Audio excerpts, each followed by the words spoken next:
केसी cook, clear Benoit और Marcia एक सालगिरह की महफिल में होते हैं। पार्टी के बाद क्लेयर का वालिद केसी को घर छोड़ने की पेशकश करता है।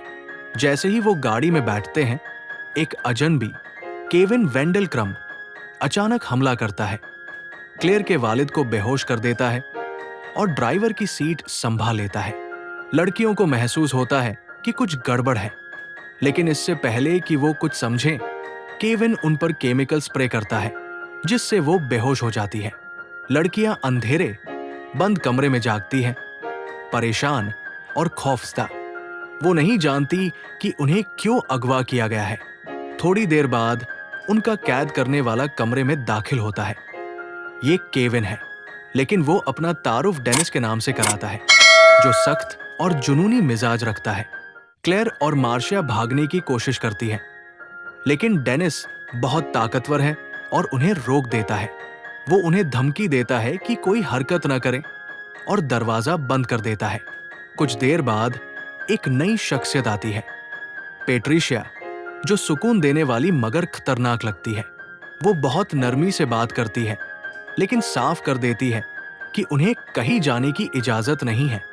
फिर एक तीसरी शख्सियत आती है, हेडविग, जो एक 9 साला बच्चा है।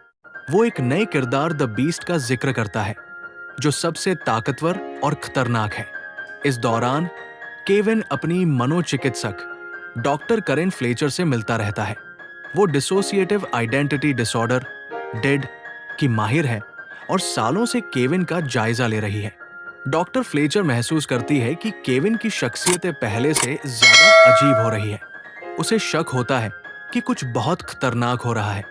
कैदखाने में क्लेयर भागने की कोशिश करती है, लेकिन डेनिस उसे पकड़कर एक अलग कमरे में बंद कर देता है।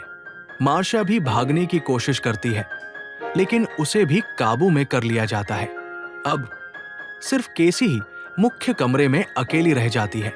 क्लेयर और मार्शिया के मुकाबले केसी दिमाग से काम लेती है और लड़ने के बजाय केविन की शख्सियतों को समझने की कोशिश करती है।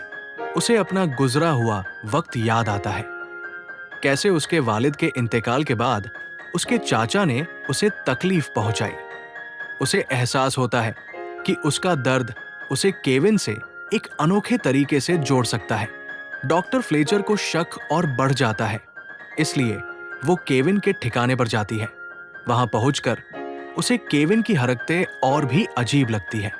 इससे पहले कि वो कुछ करे, द बीस्ट पूरी तरह जाग जाता है। ये शख्सियत इंसानी ताकत से कई गुना ज्यादा मजबूत और खतरनाक होती है। द बीस्ट डॉक्टर फ्लेचर को बेरमी से मार डालता है और लड़कियों का पीछा करने लगता है।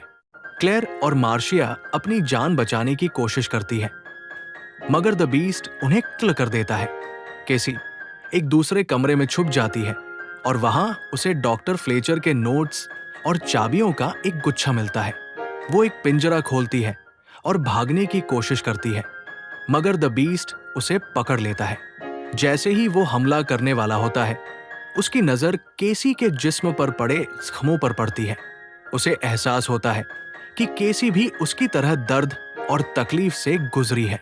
द बीस्ट उसे छोड़ देता है, क्योंकि उसका मानना है कि सिर्फ टूटे हुए लोग ही असली होते हैं। केसी किसी तरह वहां से भाग जाती है और पुलिस उसे बचा लेती है। दूसरी तरफ केविन अलग अलग शख्सियतों में खुद को आईने में देखता है। उसकी तमाम शख्सियतें आपस में बात करती हैं और एहसास करती है कि अब वो दुनिया के लिए एक बहुत बड़ा खतरा बन चुकी है। आखिरी सीन में एक न्यूज रिपोर्ट के जरिए बताया जाता है कि दुनिया अब केविन को द हॉर्ड के नाम से जानती है।